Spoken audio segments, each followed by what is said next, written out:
Graça e paz em nome de Jesus. Amém. Colossenses capítulo 3. Nós vamos dar continuidade nosso culto de ensino, culto de doutrina,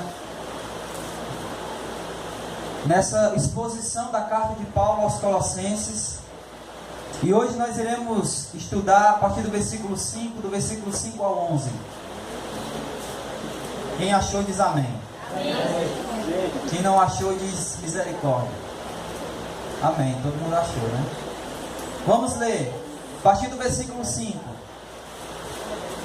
Fazei, pois, morrer a vossa natureza terrena: prostituição, impureza, paixão lasciva, desejo maligno e a avareza, que é idolatria.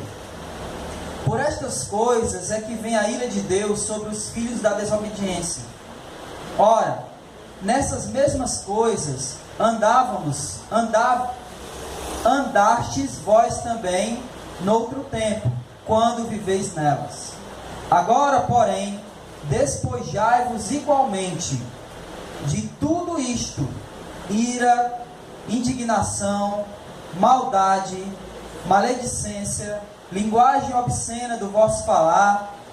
Não mintais uns aos outros, uma vez que vos despistes do velho homem com os seus feitos, e vos revestis do novo homem, que se refaz para o pleno conhecimento, segundo a imagem daquele que o criou, ao qual não pode haver grego nem judeu, circuncisão nem circuncisão, bárbaro, cita, escravo, livre, porém Cristo é tudo em todos. Amém?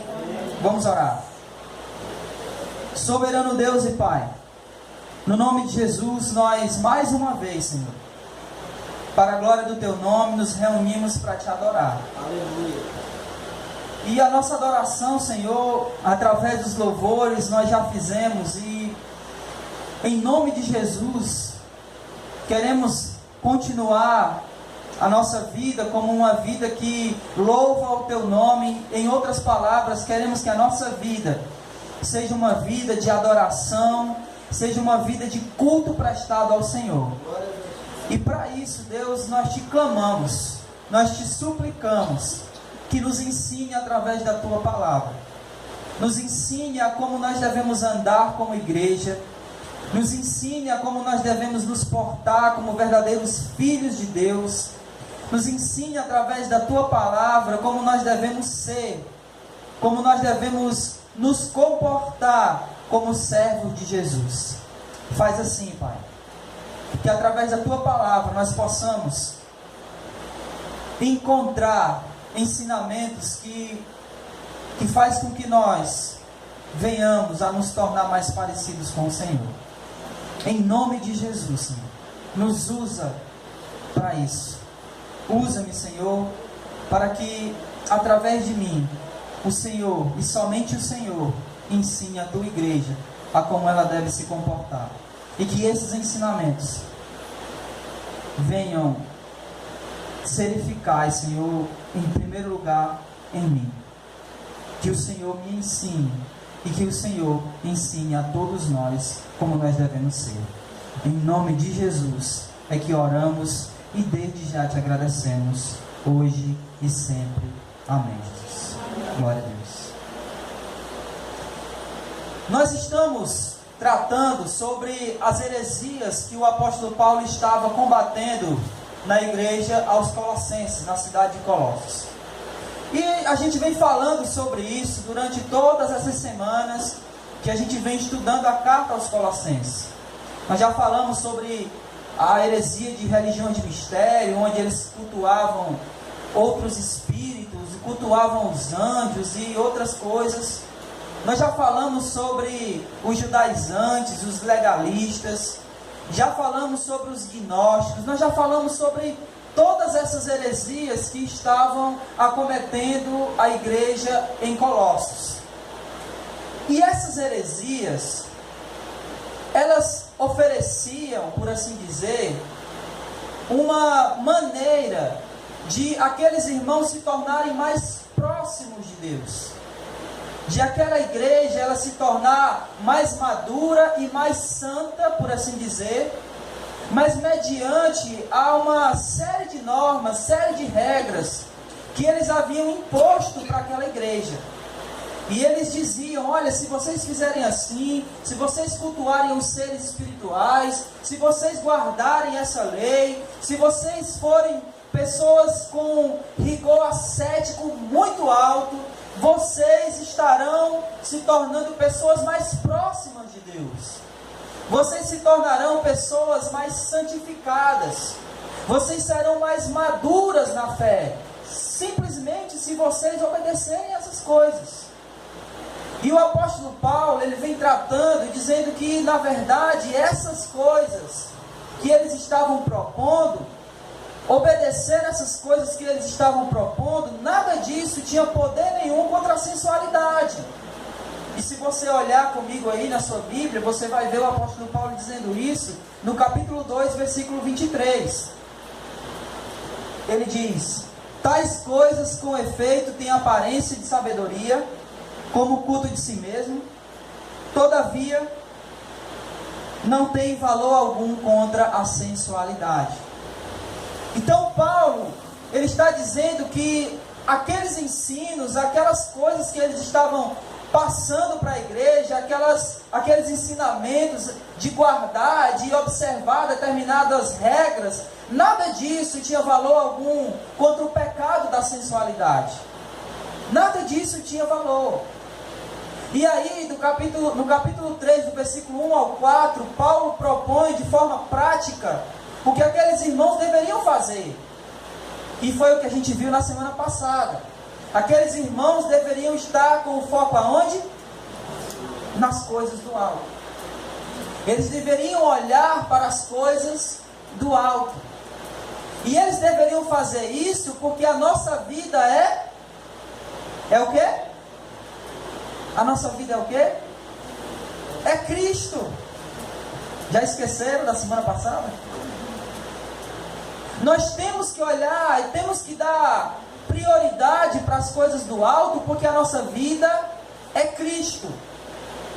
E por consequência da nossa vida ser Cristo, nós temos que buscar as coisas do alto e nós temos que pensar nas coisas do alto. Estão lembrados disso? Amém? E se a nossa vida é Cristo, e se nós temos o foco nas coisas do alto, se nós buscamos e pensamos nas coisas do alto, essas coisas precisam ter uma implicação prática em nossas vidas. Lembram que eu falei na semana passada que o apóstolo Paulo entrou na parte da carta onde ele vai falar de forma mais prática. É a parte da carta mais prática, é a partir de agora, do capítulo 3. Que até o capítulo 2, Paulo estava falando dos ensinamentos de forma mais teórica. Mas a partir de agora, do capítulo 3, Paulo vai tratar aqui de forma mais prática de como nós devemos nos comportar, de como nós devemos ser como cristão. E uma vez que a nossa vida é Cristo, e uma vez que o nosso foco está nas coisas do alto, uma vez que nós buscamos e pensamos nas coisas do alto, essas coisas que nós buscamos e pensamos precisa ter uma influência prática em nossas vidas. Amém? E é isso que Paulo vai começar a tratar agora. Ele vai dizer que essas coisas que nós buscamos, que nós pensamos, elas em primeiro lugar, elas precisam, versículo 5, elas precisam fazer morrer a nossa o quê? Natureza terrena. Oi? Tem membros, justamente. Essas coisas, essa vida que agora nós temos, que é Cristo, e o fato de nós estarmos buscando as coisas do alto e pensando nelas, nós precisamos com isso fazer morrer a nossa natureza terrena. E talvez daqueles irmãos. Mas qual natureza? Qual é a natureza terrena da qual eu tenho que fazer morrer? E antes que essa pergunta pudesse aparecer na cabeça dos irmãos lá, Paulo já responde. Qual é a natureza terrena que nós devemos fazer morrer? Em primeiro lugar, o que é que ele diz aí? A prostituição. Na Bíblia de Jerusalém, essa palavra aí, prostituição, ela está traduzida como fornicação. E a palavra que aparece no original grego aí, para prostituição, é a palavra porneia, que é da onde deriva a palavra pornô. Então Paulo está dizendo aqui que nós precisamos fazer morrer os pecados, todos os pecados da área sexual. A Bíblia de Jerusalém traduziu como fornicação, e a fornicação é o ato sexual antes do casamento. Isso significa fornicar. Essa natureza terrena nós precisamos fazer morrer. O adultério. Tudo que se diz respeito ao pecado da área sexual, nós precisamos fazer morrer. Porque nós agora não vivemos mais a nossa vida antiga. Nós vivemos a nossa vida agora é quem? É Cristo.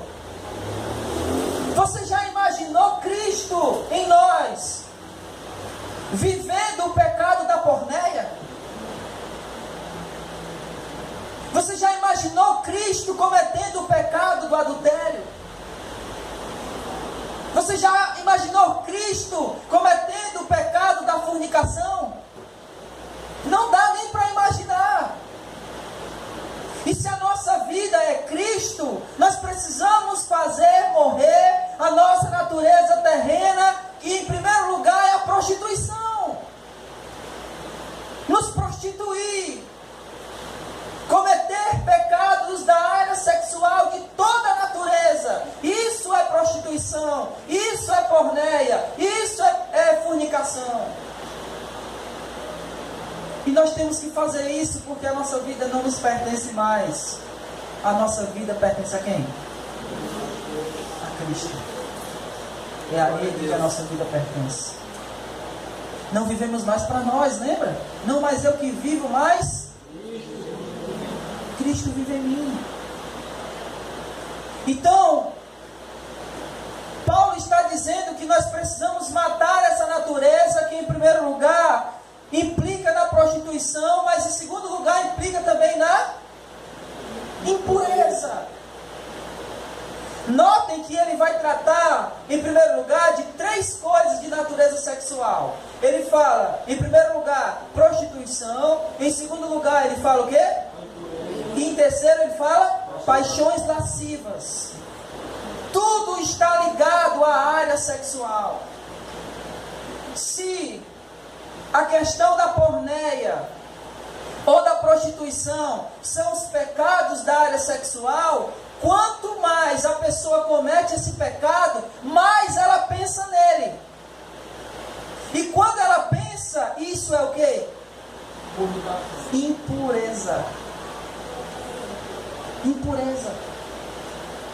Quanto mais eu cometo um pecado, mais eu penso em cometê-lo. Quanto mais alguém trai a sua esposa, mais ele pensa em traí-la. Quanto mais um casal de jovens que ainda não se casaram comete a fornicação, mais eles pensam em fornicar. É simples. Eles começam a se tornar impuros nos seus pensamentos. Isso é impureza. E por consequência, essa impureza passa a ser uma paixão lasciva. O que significa uma paixão lasciva? Significa uma vida sexual desregrada, em excesso. e que vai além dos limites permitidos. É aí que entra, não sei se vocês já ouviram falar nisso, mas a zoofilia. Já ouviram falar isso? A pedofilia, né? A necrofilia. Já ouviram falar nisso? Zoofilia são relações sexuais com animais. Pedofilia, relações sexuais com crianças. Necrofilia é relações sexuais com mortos. Isso são paixões lascivas, que quanto mais a pessoa comete a prostituição, quanto mais ela pensa em cometer, pior ela vai ficando. Então a paixão lasciva também pode ser traduzida como... Meu Deus, tem uma palavra agora me fugiu. Alguém que alguém que comete excessos. Me ajuda, por favor.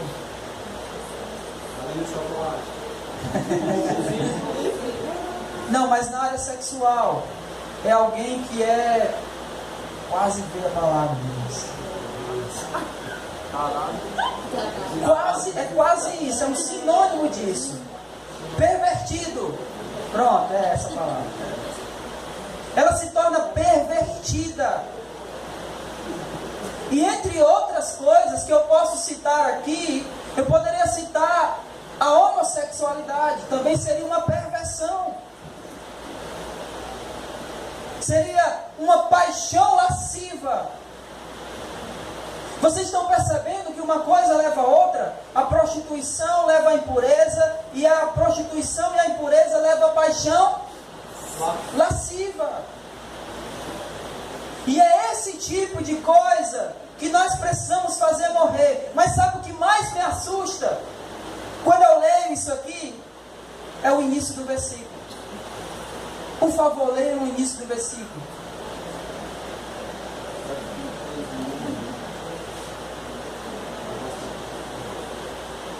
Precisamos fazer morrer a nossa...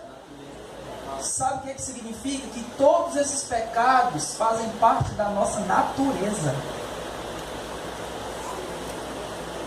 Naturalmente nós seríamos assim se não estivéssemos em Deus.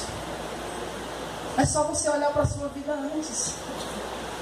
Simples. Sem Deus nós éramos tudo isso que nós acabamos de falar. E é o que ele vai dizer mais na frente. Nós vamos já chegar nessa parte do texto. Mas isso faz parte da natureza terrena. Se prostituir, ser impuro e ter paixão lasciva está impregnado em nós. É por isso que nós precisamos tanto de Deus. Porque sem Deus é o que nós nos tornaríamos, ou melhor, é o que nós seríamos sem fazer força. Porque está na nossa natureza ser assim. E não somente isso, mas o desejo maligno, né? O que está dizendo aí, a próxima coisa aí do texto, desejo maligno. Esse, irmãos, é um desejo de fazer maldade, desejo de ser mal. E talvez você pense assim: não, mas eu não tenho esse desejo não. Você já desejou fazer um mal a alguém? Porque simplesmente por vingança, ou talvez porque você não gosta da pessoa. Eu não gosto desse cara não, se eu pudesse. Já desejou isso no seu coração?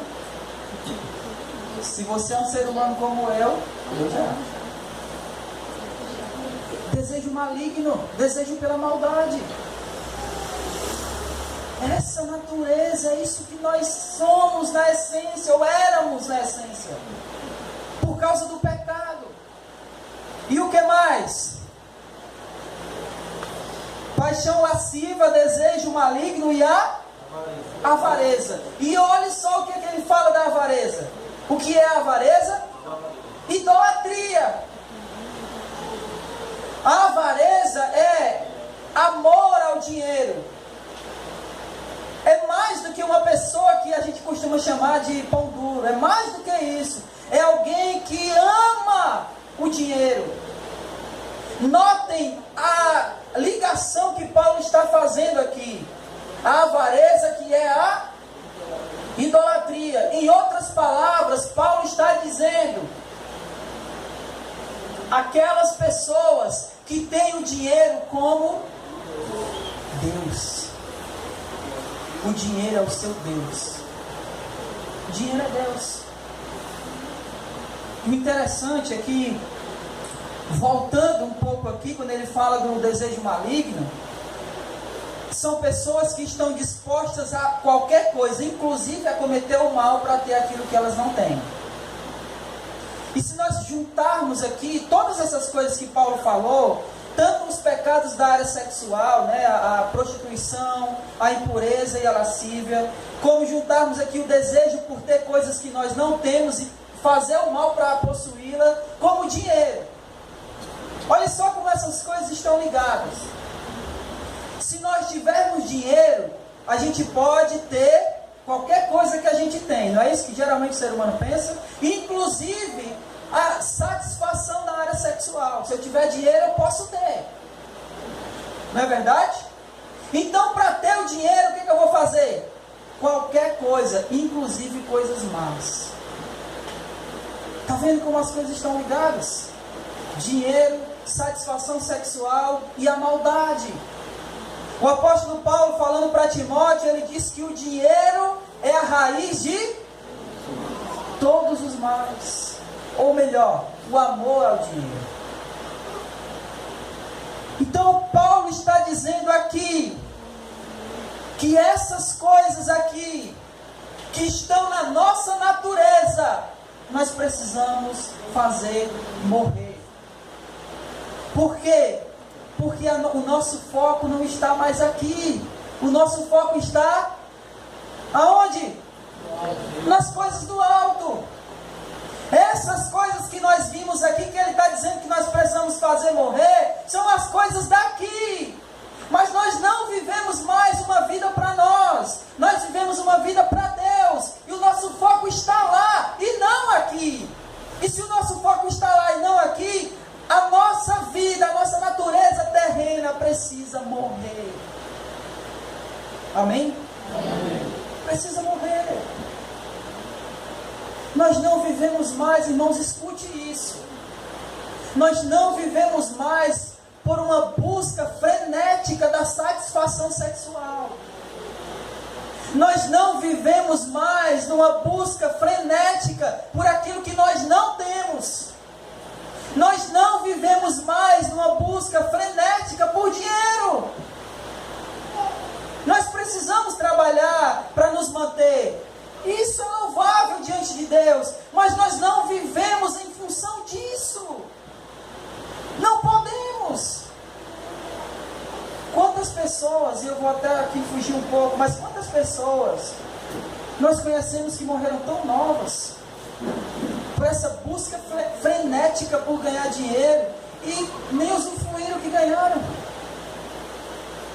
Deixaram heranças e mais heranças para os filhos brigarem, se matarem para ver com quem ficava com o dinheiro.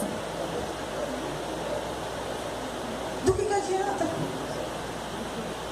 Lembra da parábola que Jesus contou lá, do homem que viu que a sua plantação ia frutificar, e ele disse: olha, esse ano as coisas vão ser boas, vou derrubar os meus celeiros, construir maiores, porque grande vai ser a minha colheita. Aí o que Jesus disse para ele? Tolo, mal sabe que a tua vida vai ser pedida hoje. Nós não vivemos em função disso. O nosso foco não está aqui. É por isso que eu estou dizendo isso há algumas semanas. Aqui, irmãos, as coisas podem ser difíceis. Aqui, as coisas podem até faltar para nós. Mas nós não vivemos com foco ou com os nossos olhos nas coisas daqui. Aqui, pode faltar tudo, mas o nosso foco é chegar lá, irmãos. É lá. Por isso os nossos olhos precisam estar fitos na glória. E como eu disse na semana passada, eu não estou dizendo que a gente vai parar de fazer as coisas daqui. Mas a gente vai fazer as coisas daqui sem deixar que as coisas daqui embacem a nossa visão do eterno. Amém? Amém. Versículo 6. Por que nós temos que fazer morrer a nossa natureza. Porque por essas coisas é que vem a ira de Deus sobre os filhos da desobediência. Deus se ira contra isso. Deus se ira contra o pecado. Deus se ira quando um filho dele dá mais valor às coisas daqui, à satisfação e os prazeres carnais, do que as coisas espirituais. Deus fica irado contra o pecado. Eu estava lendo um livro do Paul Washer que diz que Deus, ele dizendo lá no livro que Deus, ele odeia o pecado e o pecador. Eu concordo com ele. Porque geralmente nós dizemos assim, não, Deus odeia o pecado, mas ele ama o pecador.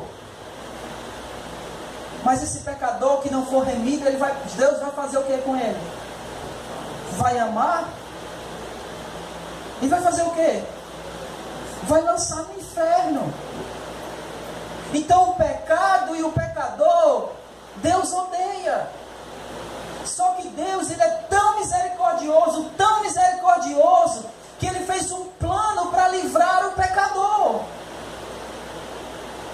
Foi por isso que ele mandou Jesus. Mas aqueles pecadores que insistirem em viver no pecado, esses serão lançados no inferno. E desses, Deus não vai ter misericórdia. Ontem tinha um debate no canal HIT, que é aquele programa Vejam Só. E o debate era, quando as pessoas, no final dos tempos, no juízo final, os incrédulos, a alma deles vai acontecer o quê? Eles serão aniquilados, ou seja, vai deixar de existir, ou eles irão para o inferno para pagar e morrer eternamente. Algumas igrejas defendem o fato de que a alma ela será aniquilada. Eu não acredito nisso. Eu não acredito nisso porque se a alma fosse aniquilada não haveria punição do pecador. Seria a mesma coisa de não acreditar em Deus. Olha, se no final das contas eu não vou existir mesmo, então aqui eu vou viver do jeito que eu quiser. Mas a questão é que vai haver uma punição. E é dessa punição que Cristo veio nos salvar. Por consequência dos nossos pecados, porque a ira de Deus vem contra essas coisas. Contra as práticas dos desejos e dos impulsos da nossa natureza. Se vivemos uma vida de acordo com a nossa natureza, a ira de Deus vem sobre nós.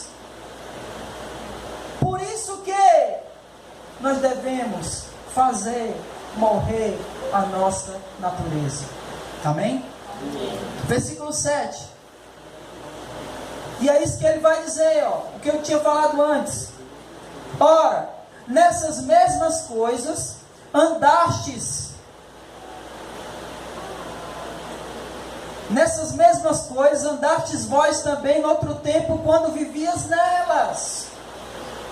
Está na nossa natureza, e quando nós não estávamos em Cristo, essas coisas eram comuns em nossas vidas.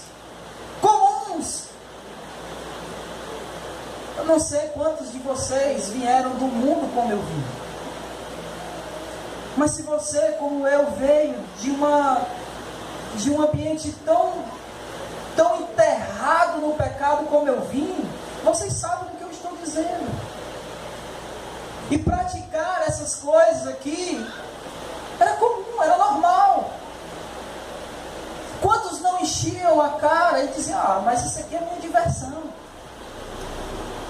Quantos não saíam com 1, 2, 3 mulheres e mas isso aqui a vida é para se curtir?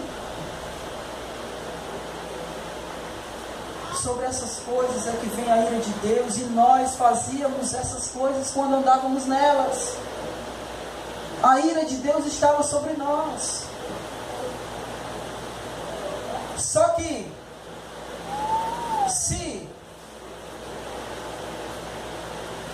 para que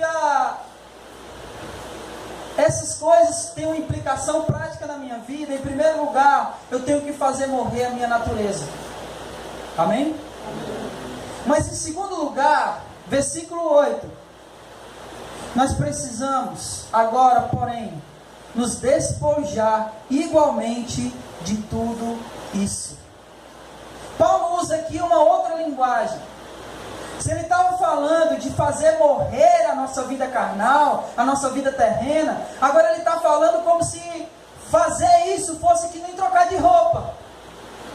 Ele diz: despojai-vos, desvestir a roupa que vocês estão usando. Seria mais ou menos assim, se é que eu posso usar essa ilustração. Quando você passa o dia inteiro no trabalho, dia inteiro, quando você chega em casa, você toma um banho e veste a mesma roupa? Por quê? Por quê, irmãos? Roupa tão cheirosa, tão limpa. É essa analogia que Paulo está falando, preste atenção. Você estava sujo, aí Cristo lhe limpou, aí você vai vestir a mesma roupa? É óbvio que não, porque aquela roupa que você estava vestido está suja. Você precisa de uma roupa limpa. É essa analogia que Paulo está usando. Despojai-vos de tudo isso. Tira essa roupa suja e vista uma roupa limpa, uma roupa nova. É essa a analogia de Paulo. E aí ele vai falar que roupa suja é essa. Em primeiro lugar, é o quê? Ira e indignação.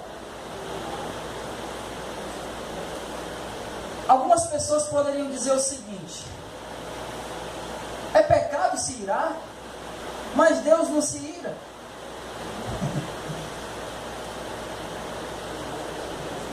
Contra isso, eu diria o seguinte: você quer comparar a sua ira pecaminosa com a ira de Deus? Uma ira santa? Deus se ira contra o pecado enquanto nós nos alegramos com o pecado.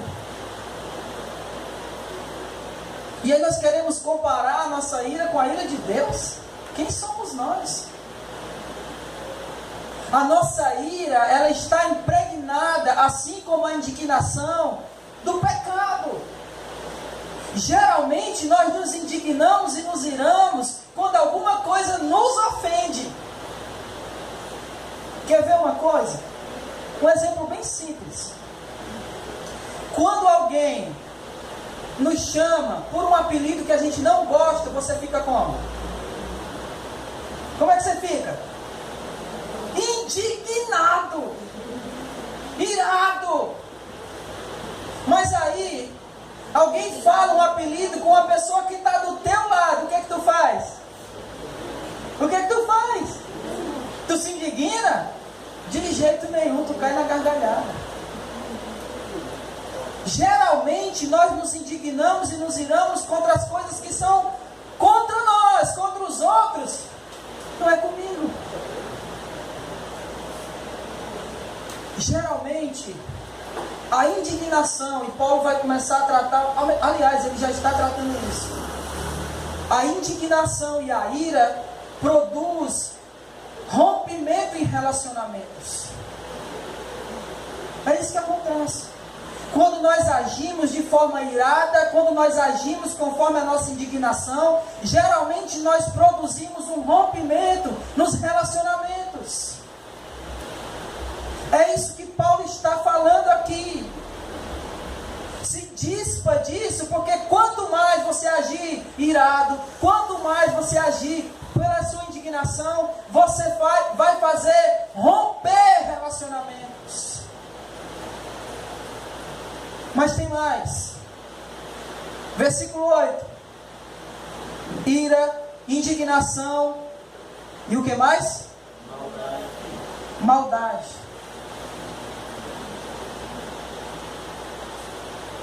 E aí, ele usa uma palavra bem parecida, que uma está ligada à outra.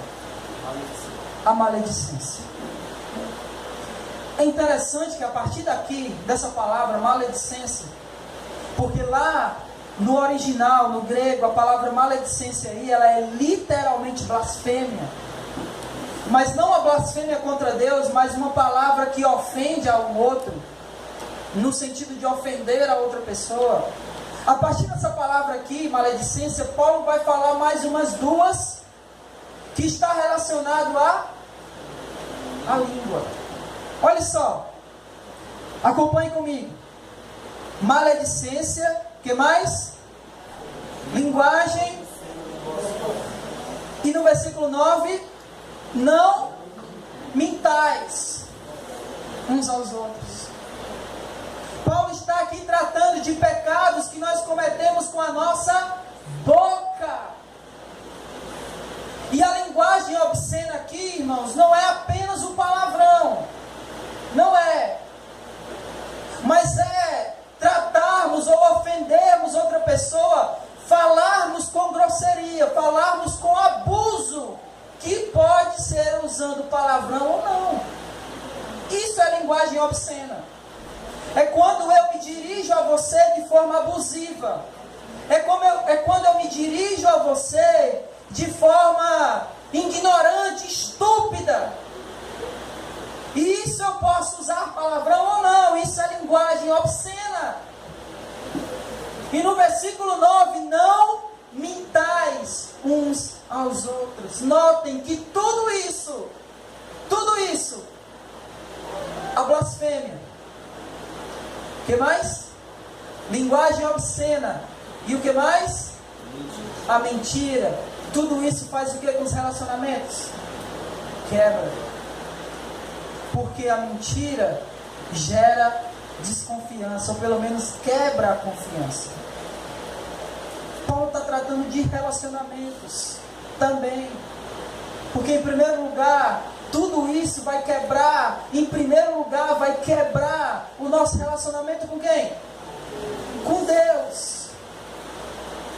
As coisas que falamos, as coisas que expressamos para os outros, as mentiras que saem da nossa boca, tudo isso quebra o nosso relacionamento com Deus e com os irmãos. Então, se nós queremos viver uma vida mais próxima de Deus, nós precisamos despir a nossa vida dessas coisas, tirar essa roupa. E, versículo 10, vos revestir do novo homem. Amém? Nos vestir do novo homem. Nos vestir do novo homem, que se refaz para o pleno conhecimento. Olha só, nós não apenas, irmãos, não apenas fomos transformados em uma nova criatura, mas tem um propósito nisso. Tem um propósito pelo qual Deus nos transformou. E que propósito é esse? É chegar ao pleno conhecimento. Conhecimento de quê? Conhecimento da vontade de Deus para mim. E qual é a vontade de Deus para mim? Ele responde no final do versículo 10. Segundo a imagem daquele que me criou. Qual é o propósito da minha vida e da sua? É nos tornar segundo a imagem de Deus em nós. Esse é o propósito. Foi para isso que nós fomos transformados no novo homem. Para que nós cheguemos ao pleno conhecimento disso. Eu não apenas fui transformado num novo homem, numa nova criatura. Eu fui transformado numa nova criatura para que eu entenda que o propósito de Deus para mim é que eu me torne aquilo que Ele quer que eu seja, a sua imagem e a sua semelhança. É isso. E aí ele finaliza no versículo 11.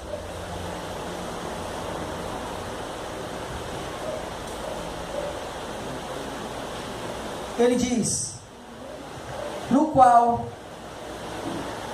em Cristo, é lógico que ele está falando, no qual não pode haver grego, nem judeu, nem circuncisão, nem incircuncisão, nem bárbaro, nem cita, nem escravo, nem livre, porém, Cristo é tudo em todos.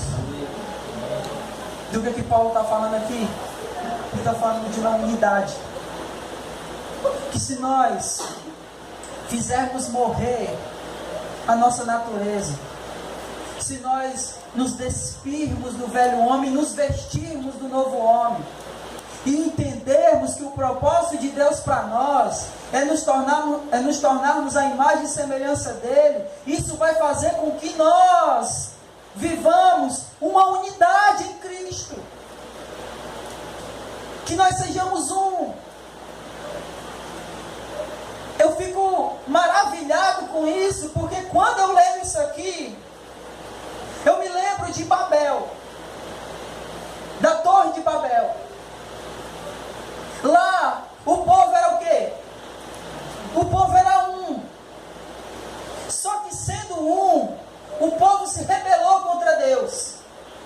E aí lá, rebelado contra Deus, o que é que Deus fez? Deus dividiu esse povo. Só que a vontade de Deus nunca foi que esse povo se dividisse. Em Cristo, o que ele faz? Ele junta de novo.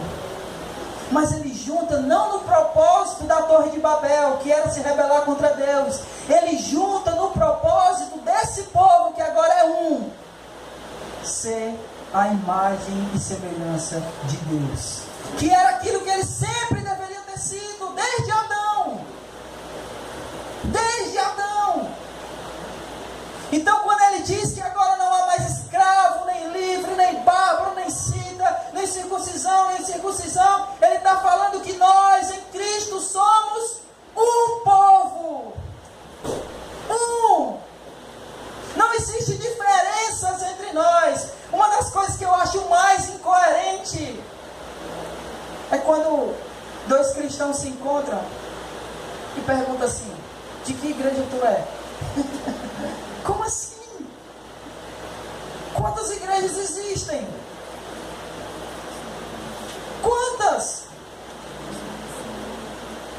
Vou fazer a pergunta de novo. Quantas igrejas existem? Então como assim? De que igreja tu é? Nós somos um povo, um, em Cristo. Por que é que nós vemos tantas denominações espalhadas por aí? Vocês sabem por quê? Porque as pessoas vivem ainda com a natureza velha,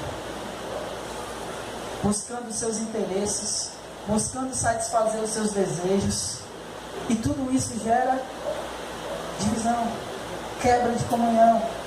Elas mentem umas às outras, elas ofendem umas às outras, e isso faz com que crie separações. Não é da vontade de Deus isso. A vontade de Deus é que nós sejamos um. Por isso que nós precisamos fazer morrer a nossa natureza terrena. Por isso que nós devemos nos despir do velho homem, porque se nós não fizermos isso, nós vamos viver divididos. É isso que Paulo está tratando aqui. Duas lições aqui bem rápidas. A primeira lição é que nós devemos viver em santidade, morrer a natureza velha, se despir da natureza velha. Isso é viver em santidade. E uma vez vivendo em santidade, a comunhão entre nós. É simples. Muito simples. Não precisa inventar, não precisa nada disso. Basta vivermos em comunhão, sabendo que a vontade de Deus para mim é que eu seja parecido com Ele. E uma vez parecido com Ele, todos nós viveremos em unidade. Glória a Deus. São as duas lições: santidade e unidade. Não dá para viver separado, as coisas não dá para se separar. Se não vivemos em santidade, não há unidade. É simples. Muito simples. E Paulo está tratando isso por uma coisa. Por uma coisa. Paulo está lutando contra as heresias, não é verdade? Sim ou não? Sim. A proposta das heresias de santidade gerava divisões, geravam brigas. Mas a proposta que Paulo está colocando aqui para aqueles irmãos, de uma vida de santidade, essa gera unidade. É isso que Paulo está mostrando para eles. Olha, as heresias estão propondo para você um tipo de santidade que gera divisões, que geram brigas. Eu estou mostrando para você um tipo de santidade que vai fazer vocês se unirem. Porque não existe santidade se houver divisão. Não existe. O que está existindo aí são coisas em benefícios próprios. Porque quando eu busco os meus próprios interesses, não há santidade. E se não há santidade, não há união. Mas quando eu busco a Deus, quando eu busco viver uma vida de santidade na presença desse Deus, quando eu busco as coisas do alto, quando eu faço morrer a minha natureza carnal, quando eu tiro a roupa velha e me visto da roupa nova, não há possibilidade, Deus, de não entendermos que a vontade de Deus é sermos parecidos com Ele. E uma vez assim, todos nós, desse mesmo pensamento, de sermos parecidos com Deus, nós viveremos em unidade. Amém? Amém? Que Deus nos abençoe por isso. Que Deus tenha falado aos nossos corações essa noite.